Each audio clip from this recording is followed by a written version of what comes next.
আপনারা জানেন কিছুদিন বাদেই হরিয়ানায় বিধানসভা ভোট। আর হরিয়ানা কংগ্রেসের সবথেকে পরিশ্রমী নেতা হচ্ছে দীপেন্দর হুদা সাহেব। আর এই দীপেন্দর হুদার কিন্তু এক অভূতপূর্ব জয় লোকসভা ভোটে হয়েছে।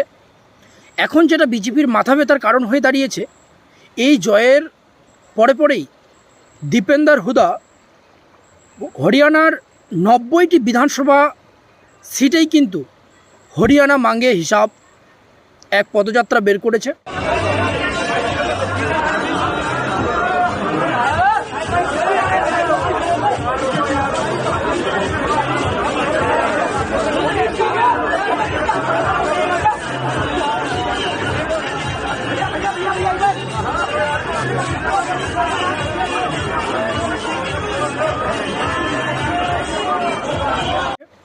আমরা দেখেছিলাম যে কংগ্রেসের ভারত জোড়ো যাত্রা যেভাবে কংগ্রেসের ভোট ব্যাংকটাকে ফিরিয়ে আনতে বা কংগ্রেসকে নতুন করে রাজনীতির ময়দানে ফিরিয়ে আনতে সহযোগিতা করেছিল, তো আগামী দিনে এটা দেখার যে এই দীপেন্দর হুদার হরিয়ানা মাঙ্গে হিসাব এই পদযাত্রা কতটা সফল হয়।